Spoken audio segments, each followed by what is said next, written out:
I let them know that if they'd considered putting her away, it would have met with my approval. But you remember what Mr. Barclay did? I shook my head.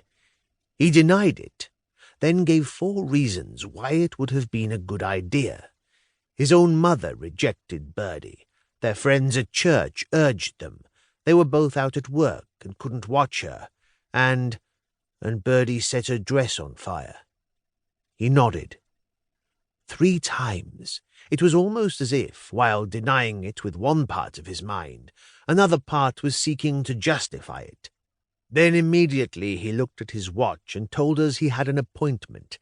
In that way he cut off further questions.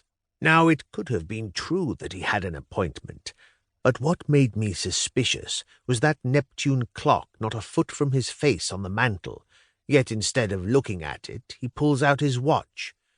Remember, I was tapping with my stick when he did it. I've told you before that it's easy to reveal yourself in a falsity if there are other distractions. The mind can only work on so much at the same time.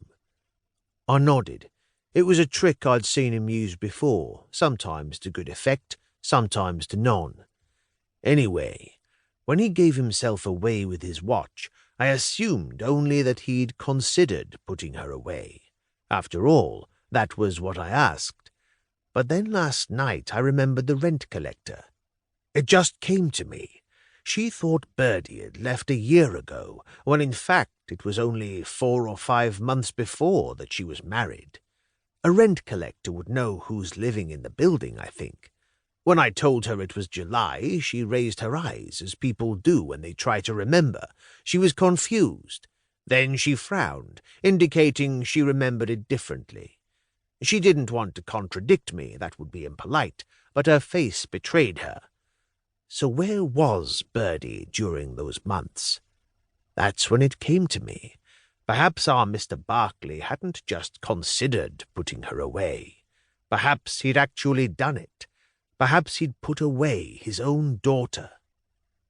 You don't approve? You said your relative's treatment was effective.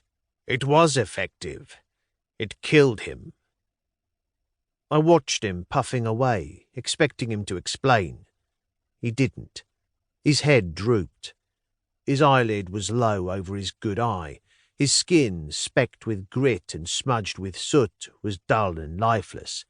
He looked like he hadn't slept for days. "Who was he?" I asked at last. "It's a long story, Norman. I'll tell you another time." He took a deep breath, trying to rouse himself. "Right now we need to think through the case.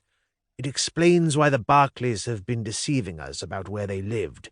They didn't want us to believe they'd had her committed, else we'd question why they want her back now. We'd question all they've told us.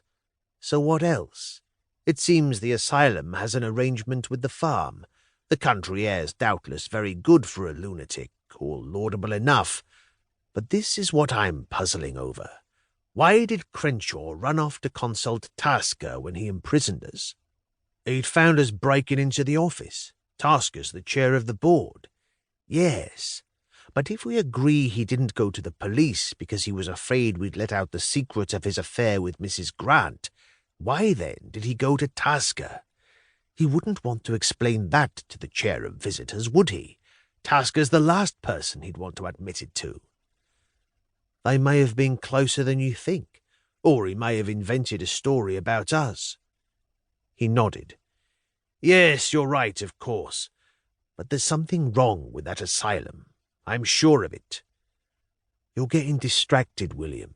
This is nothing to do with the case. There's a killer on that farm, and we need to make sure Etty and Neddy are safe. That's the most important thing right now. We'll get them tonight, Norman. Rest assured, we'll bring them home. But first, we must make sure the police search that dung pit. We must away to Lewisham before the MP's surgery closes. It was only then I remembered the star I'd taken from Lewis that morning. I pulled it out of my coat and passed it to him. Page 3, I said. You're not going to like it. He read it in silence, his eye moving across the page. His temples pulsed. His lips pressed together so tight they went white.